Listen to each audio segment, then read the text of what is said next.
You're listening to Design Between the Lines, the only design and home furnishings podcast where we talk with the movers and shakers, industry innovators, and lifetime legends of the home furnishings industry. It's here that I get a chance to sit and chat with the influencers shaping the industry into what it is today. Today we welcome Karen McNeill, CEO of the prestigious American Home Furnishings Hall of Fame. No stranger to the design world, Karen's expertise is deeply rooted in over 35 years in the home furnishings industry and bolstered by a breadth of work in marketing and journalism.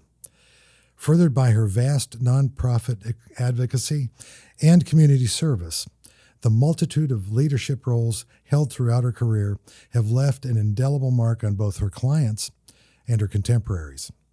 Karen, welcome to Design Between the Lines. Thank you for having me. Pleasure to have you here. I'm in awe because you've been on camera so many times and done so many broadcasts and in voice and for film. I hope I live up to your expertise. It's a low bar. Well, I wanted to start by kind of reaching back into your beginnings and your educational background, sort of where your career path started. You want to go back that far? I mean, for me, it's forever. So you're just a couple of years ago. Well, I went to the University of Missouri School of Journalism and ended up with 2 degrees. What I went there for was to go into broadcast news. But they made a mistake on my transcript, and I worked harder than any other student there. And at the end, when I was ready to graduate, they said, if you will take just one more class over the summer after you graduate, you will have a double major. So my second major is actually in advertising, having no intentions at that point of ever going into marketing or having anything to do with public relations or advertising. So actually, that background that I got in college by chance has served me very, very well. Wow. So that was sort of a surprise at that moment. I mean, you said, oh my goodness, double major. Actually, it was a crisis in my life because when the counselor told me that I was graduating in May, and this was like in April, I thought I had another semester to go. So I had not done a resume. I had not sent out a resume. And all I could think of was my parents are going to kill me because I'm graduating and I don't have a job. But as life would have it, so I walked into the broadcast studio, actually, and told my advisor that I was very upset because I didn't have a job and I was graduating in just a matter of a few weeks. And he had just gotten a call from CBS. So my first job was actually with CBS. And I had that job within just minutes of the time that I found out I was graduating. Wow. Serendipity. It was. Unbelievable. Well, all right, you started out in broadcasting. Any early mentors or people who inspired you at that stage of your early stage of your career? Oh, I was just working with amazing people, and it was like a sponge, just soaking it all in. But you have to remember, I just graduated from college. I was absolutely the lowest on the totem pole, and as the result of that, they gave me all the stories that they didn't want to do. So I had some very interesting experiences, but because of that, I also really grew a great deal because it was phenomenal, the people that I was working with. So you pretty much, you were thrown a job right out of and said, okay, do this. Oh, I graduated on Thursday and started work on Monday. Holy mackerel. Yeah, that's a little bit of pressure there. And your parents were happy though, right? Oh, they were delighted. Well, what attracted you? How did you get from where you started there kind of towards into the design industry and the marketing side of design?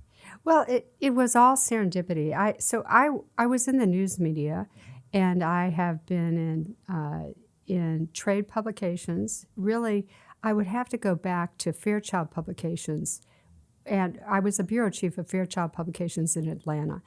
They had 10 trade publications, one being HFN, Home Furnishings Daily, right, and one being Women's Wear Daily. I did most of my work for Women's Wear Daily and a little bit for Home Furnishings Daily. But because I was in Atlanta, I covered the furniture markets that were in Atlanta, which at that time was also very heavily into furniture. It was much more in furniture than what it is today, caskets and upholstery. And I saw that and said, this really ought to be about the fashion of life. So I convinced my editors that we should not just do apparel fashion. I was fashion editor. That not just do apparel fashion, but that we really ought to also do home fashion. So 3 weeks out of the month, it would be on apparel fashion, and 1 week out of the month, it would be on home fashion in Atlanta. I came up to High Point to actually cover a furniture market up here, and I interviewed Bob Grunberg, who was then head of SFMC, the Southern Furniture Market Center, which is now IHFC, which then became IMC. And at that point, I didn't understand it all. I was just coming up here for a market. Right. Dallas was trying to take over High Point. And a woman named Bobby Martin, who was on TV here in the Triad, told him what you need to do to keep the market from going to Dallas is you need to have somebody really strong on your team who has been an editor. And lo and behold, Bob reached out to me and offered me this job, and of which I had no interest in taking. But I realized it would be an amazing opportunity because I would be given so much responsibility. And I decided to take it thinking I would be here 2 years. Well, the sawdust very quickly got into my veins, and here I am 40 years later. Wow. Yeah, that's, we just keep saying the word serendipity, but things just, there was something in the cosmos that pushed this all together.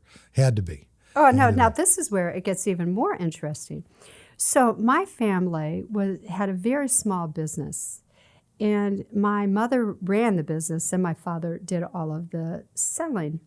Well, that business, by chance, was the funeral business. And my parents sold the clothing to funeral homes. So my father sold to funeral homes.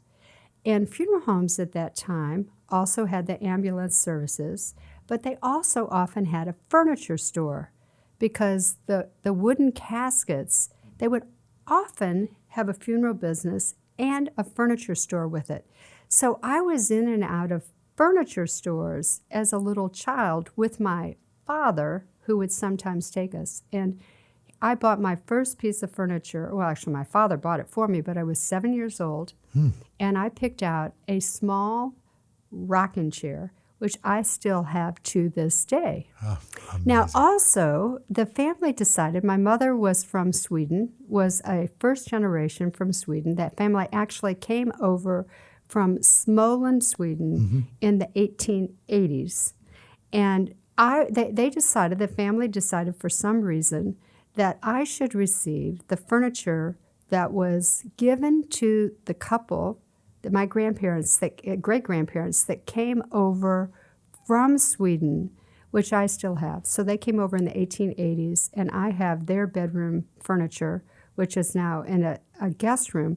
So I had this great love of furniture as a small child. And then on top of that, my mother really, for whatever reason, who grew up in a farm in a very small place in South Dakota, decided that she should hire an interior designer when I was in perhaps junior high, and nobody hired interior designers. But she got me very involved in working with this interior designer, and I've always had an appreciation for the furniture in our home and for interior design, really because of those things. I have to say, in my younger days when I was on the road in the Midwest, I called on several furniture stores who were also the local funeral directors, and ran the ambulance service as well in the middle of Indiana, as a matter of fact. So we share a little something there. That's amazing. So that kind of got you into the furniture world. A 2-year stint turned out to be a much longer stint, and now this begs the question about the American Home Furnishings Hall of Fame and your story as their CEO. How did that start? How did you get associated or connected with that? I know you had a career with your own agency. When did that start after the, I guess we'll call it IHFC, IMC. Right. I was with IHFC for 5 years. And then I started my first agency. I've started 2 agencies, which are both still in existence. I'm very proud of that fact that they're still functioning and that they tell me that they're still using a lot of the systems and techniques that we set up. But I started the marketing agent. My job was marketing director at IHFC. So then I started this marketing agency, and many years later, when my predecessor at the Hall of Fame retired, she was actually in her 80s, retired, they needed someone. So a couple of members of the board came to me, Leroy Lale and Don Coleman and Steve Kincaid, and I said, no, we're a marketing agency. We don't want to run a nonprofit. But they kept coming back and saying, your name keeps popping up. And I said, okay, well, what do you need? And they said, well, we have this event. And I thought, well, we do lots of events. And then we need somebody who knows the furniture industry. And I said, well, I do know a lot of people in the industry. And then I thought, well, we can do it. We're able to do it. We should give back to the industry that I had come to love and consider myself to be very involved with. So I said, okay, we'll do it. Well, we got into it, and it was not exactly what I thought we were going to get into. And one of the things that I discovered that the Hall of Fame was doing was conducting oral interviews. I realized that these oral interviews, which were literally the transcripts were typewritten in a box and not shared with anyone, but I realized that they were amazing gems and unbelievable. And I started thinking about how over time, this historical record, so it's not just, it is the person's story and the story about the company, but it also has questions like, what was the role of women? Or what were race relations? Or what were the changes in manufacturing? Or what were the changes in leadership and management? Oh, by the way, let me tell you that we have discovered that leadership and management are really contemporary terms. And in the early oral interviews that were done, that's never mentioned. It's head office or the boss. There is no mention of leadership. Leadership, yeah. Or for management. But anyway, I looked at this and I said, over time, this would be building an amazing body of work. And it also has questions in it about design trends. And so now, going forward all these years, because we have search engines, you could search, and we've gone in and tagged things like leadership and management. You could go in and search, and it will pull up from, we've done more than 60 oral interviews now. It will pull up across everyone what they had to say about leadership, or what they had to say about management, or what they had to say about women. Wow. And so it's this amazing, amazing body of work. That got our whole organization really interested. We started publishing the books, so that, and they're also online digitally, but you can also buy the books. And then we started thinking about, well, we're looking backwards. Why aren't we looking forward? Yeah. And that is where we started to get into the leadership initiative. So really, what started out as a client then became something that our whole team became quite excited about through the years. And then when I sold my second agency, now for the last 4 years, I've been full-time with the Hall of Fame. But actually, I've been CEO of the Hall of Fame for 14 years, but now full-time. Oh, wow. You've done a lot of work for nonprofits. That was probably a little bit of an enlightening experience, I would think, coming from where you were, kind of more of a profit-motivated business, to dealing with clients that are nonprofit. How much of that was a shock or eye-opening? Well, first of all, my parents always were very involved. So really, I started working for nonprofits as a volunteer when I was a little girl. So I've had a lot of experience with nonprofits, and I always found that work very rewarding. But I never looked at it as a nonprofit. We've always run it as a business.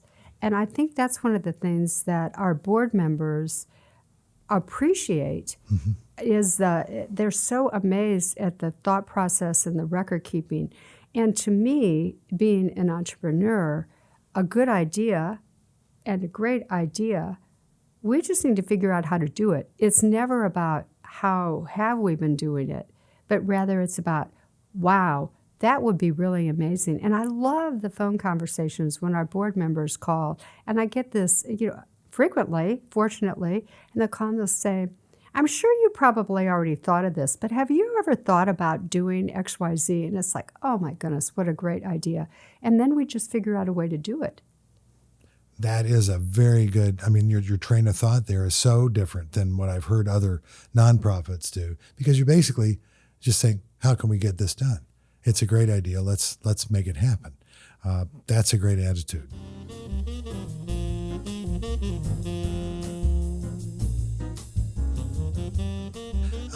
Let me ask you a question about High Point. What makes High Point unique as opposed to other major markets in the furniture industry? High Point is totally committed to market. People come, thousands of people come into town. They take over the city. But the people who live here, it's in the DNA. The personality of High Point is to be personal, the personal relationships. And I think that is what makes High Point so different, is this total commitment, this total involvement, entertaining in a home, though you may rent it, but still bringing a buyer to your home, your High Point home, and entertaining.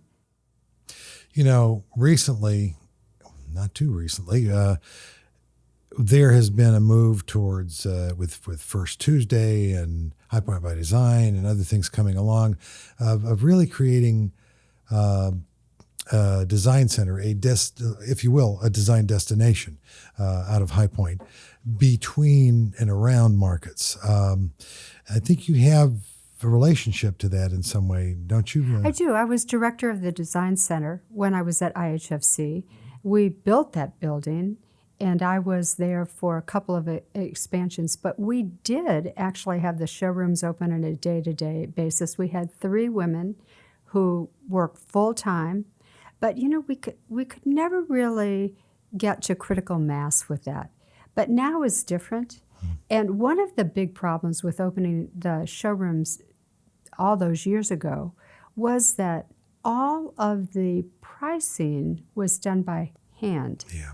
And many exhibitors said, we can't have consumers in here because it's a wholesale price. Yeah. Or it's the stocking dealer price. Whereas now it's a technology issue. You push a button and all of the pricing changes. So there's a real technology reason for why. And also, when I came to High Point, Bob Gruenberg was brilliant. It was, the market was started by Southern manufacturers and owners, that they were the ones who owned SFMC, then became IHFC. And they were very Southern, and they were very traditional. But there were 2 things that made Bob very different. First of all, Bob was from New York. He was, I believe, grew up in the Bronx. And Bob wasn't one of the Southern boys. Also, Bob loved contemporary. And he said the future of furniture is in contemporary. And where do we get contemporary furniture? Well, you have to go to Europe. So Bob said this market could be so much bigger than just the Southern manufacturers. So Bob was the one that started bringing in accessories. Bob was the one, a huge push when I was there, that started when I was there, was to bring in Italian manufacturers. We wooed and wooed and wooed Natuzzi, for example, who never moved into the building. But it was bringing over Italian leather, was Germany, and we had French companies. So it was this expansion and growth of the market to be all of the categories. When I was there, we tried to get the carpet industry to move into High Point. So then we realized that wasn't going to happen because that was connected with the building industry, more of the construction side, building homes, than it was with furnishing the homes. So then the switch was, while I was there, to area rugs, Oriental rugs, and area rugs. So that was a huge expansion of this whole industry. The point being that now to come to market on a day-to-day basis, whether it's First Tuesday or for High Point by Design. yeah, High Point by right. Design, you are an interior designer or a retailer is coming here and they can shop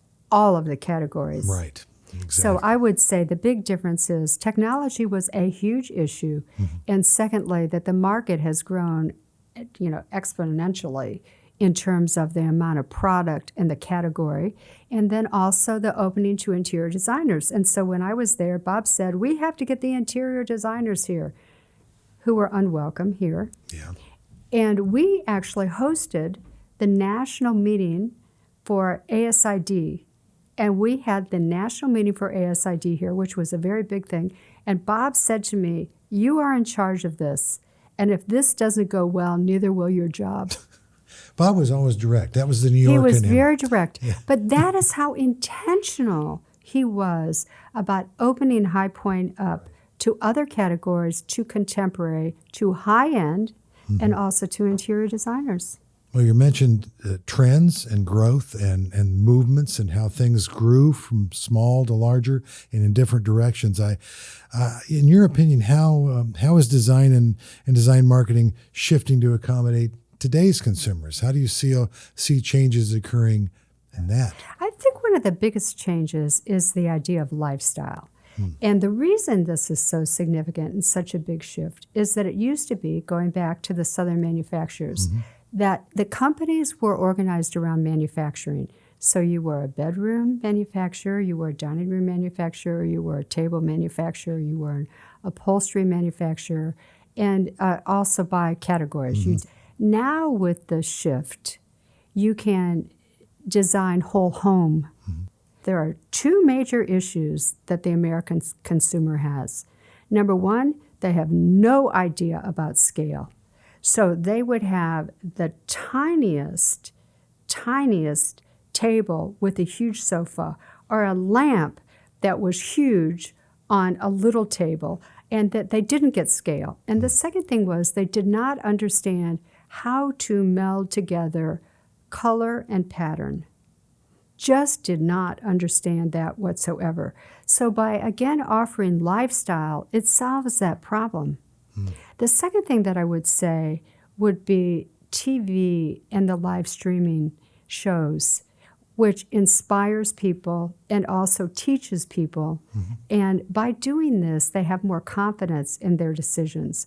So whether you go to a retail store that has a vignette, like Rooms to Go is based on this, Restoration Hardware is based on this, come in and buy the whole room, we've already done it for you, or these other shows, I think people have more confidence. Yeah. And then the third part of that would be delivery, that you can order it online, you can order it through a catalog, you can go to the store, and you can, and many stores now are doing same-day delivery. Yeah, that's and they very cool. want it right away. Yeah. A lot of people want whatever they're Especially doing. now. What they're doing right Coming away. out of COVID, it's like we want it yesterday, right? Right. And the TV shows and the live streaming have also taken away the veil about how do I bring in an interior designer into my home. So now it's cool to use an interior designer. So I think those three things have really changed the landscape. Awesome.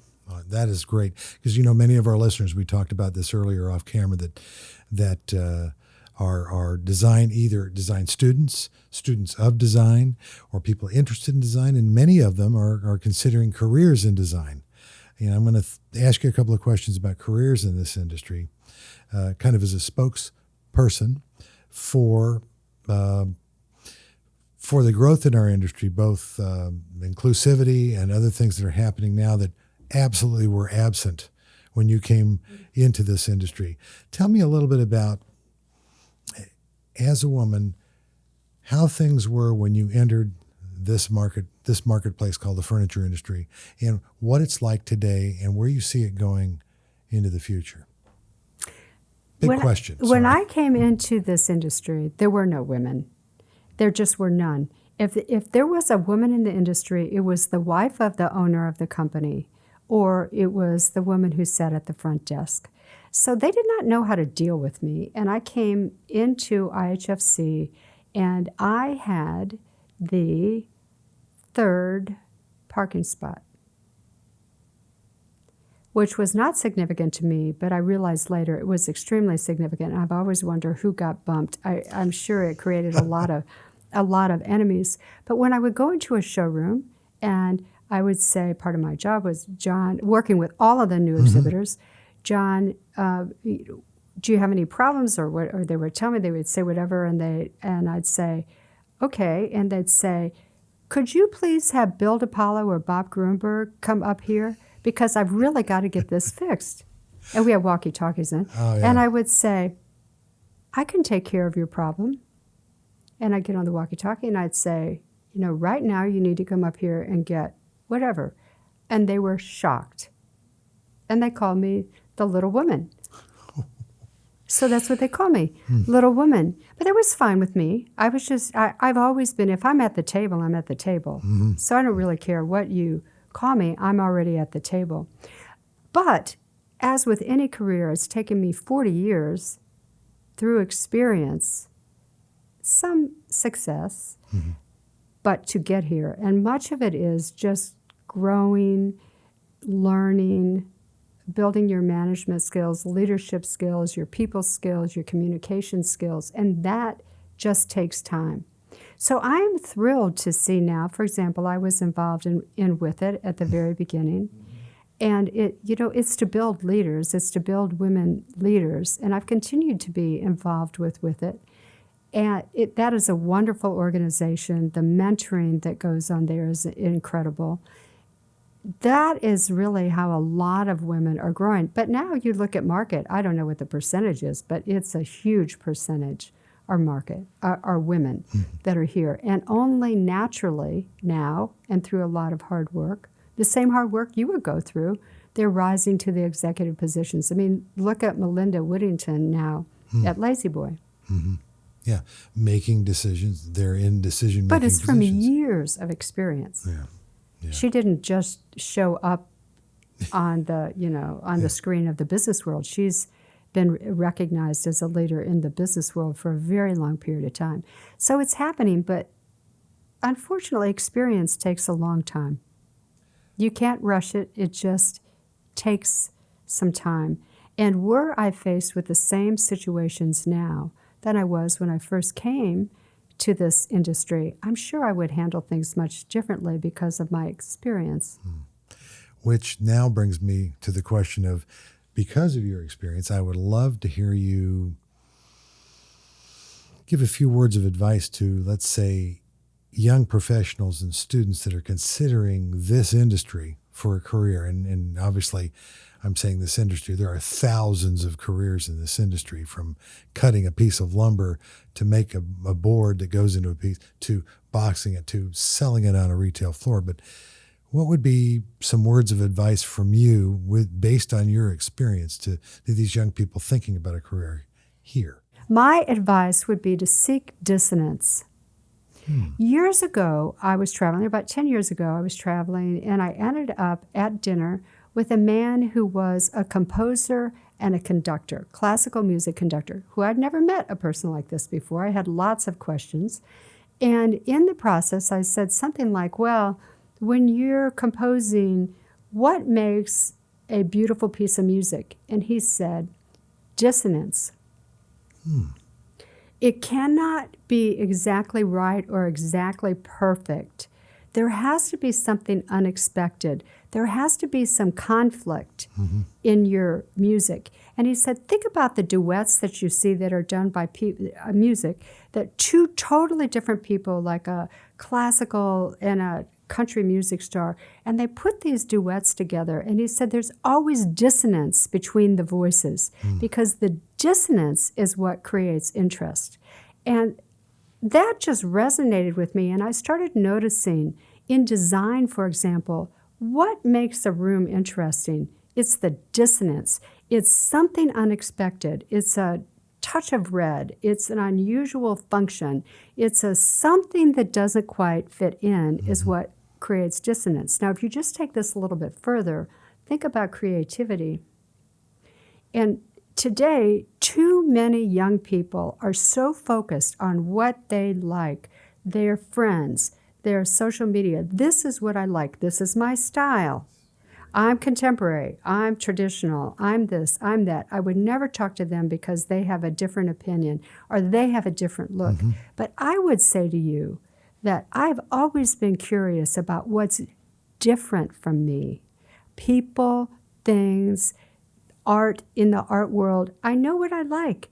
But the interesting part of it is what is different from me, and that is the dissonance with my own viewpoint that ends up creating the new ideas.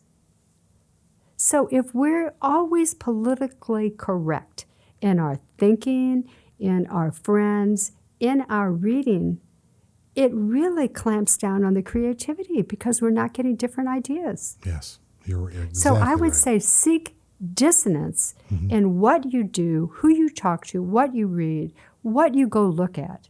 Seek dissonance. Be open. And then I think it will spark new ideas and new creativity. It's as much about the experience as you say. I mean, that's what you're doing. And if you're reducing the amount of experience you have to this much, just a little tiny less, you're not open to other new ideas. And I love the thought of dissonance. Thank you very much for that big pearl of wisdom. But you're also creating this experience with the Hall of Fame. I mean, this is really not just, well, here we are, there's a wall, oh, look, there's pictures. There is an experiential element to this that's huge, that you're living our industry. You're not just walking in to see a wall with fun pictures that change.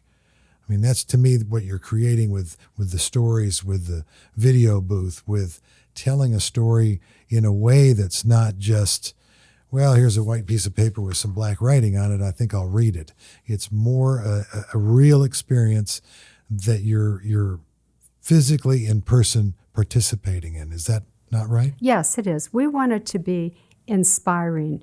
Whether this is going to be the gathering place for the industry. If you think about it during market, you want to get together with someone, and then you're going to go on to dinner, or you're going to go on to your other market. Where do you meet? There's no place to just go meet. Well, this is going to be the gathering place. We're going to be having seminars there. We're set up to be flexible, inspiring, flexible. We want this to be a discovery place. We want this to be a place where our industry comes and they talk and they discuss and they come up with new ideas. That's what the Hall of Fame is going to be. Right now, most people think of it as the event. And our events have become something that are truly amazing. Our speaker this year is going to be John Mackey with Whole Foods, for example. And he doesn't speak to many groups, but he was interested in, we have to provide a description of what our event is and the people who are attending. So that was easy to do. We're a group of entrepreneurs and business people, and the leaders will be there. It's not really a social event like you would normally think of. Right. And he was quite fascinated with this. In fact, so fascinated that the Speakers Bureau, you don't understand, we're now on our 4th date for the event. And he said, this just never happens. He would, first of all, accept to come and speak to you, but that also he's willing to go through 4 changes because he really has things he wants to say to you. And oh, by the way, not a penny goes in his pocket. He gives every single penny of it away. Wow. I'm thinking, there's your dissonance, right? You're bringing someone from a whole different industry and another point of view to the decision makers in our industry, to the leadership. It's about the exposure. That's our leadership initiative, is all about exposure and about inspiring a future generation. It's about networking and about creating this web of support and knowledge and information for future leaders. Well, speaking to our future leaders who are listening right now, please listen up. Those are great points that Karen just made over the last few minutes. We're welcoming. We're here for you. Just reach out. And if we see you, We're happy to answer questions. We're happy to introduce you to others and make your life experience and career in our industry.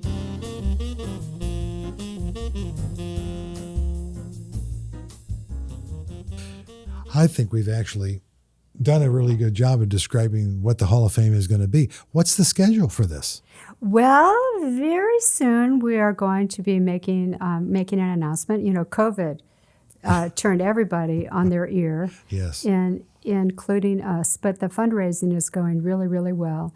And so we are going to be making some pretty big announcements soon. Awesome. Soon. So the time frame will be next year. Awesome. Great. We look forward to seeing what that announcement's all going to be about, and seeing you out there presenting it along with your board. And the event this year. What's the fourth date that you've reached? Sunday, October 17th. Okay, great. Well, that's the day before the Pinnacle Awards, which Yes, is on Monday night. So it's the warm-up. Awesome. Yes. The warm-up for the main event. Karen is such a good marketing person, I'm telling you. Well, thank you for being with us today and sharing your story and sharing your experiences, but most of all, sharing your energy with our listeners, with those who are studying to try to build a design career, students who are listening who are thinking about a career pathway, talking about women in leadership, talking about the American Furniture Hall of Fame, putting that all together for us is in a story called Karen McNeill. Well, thank you for being with us today. No, thank you. Thank you for having me. Thank you. Design Between the Lines is produced by Element Studio with the International Society of Furniture Designers. We record in High Point, North Carolina. To find videos of these podcasts, be sure to subscribe to the International Society of Furniture Designers YouTube channel. To learn more about ISFD, visit isfd.org. And don't forget to subscribe to hear more industry stories of design between the lines.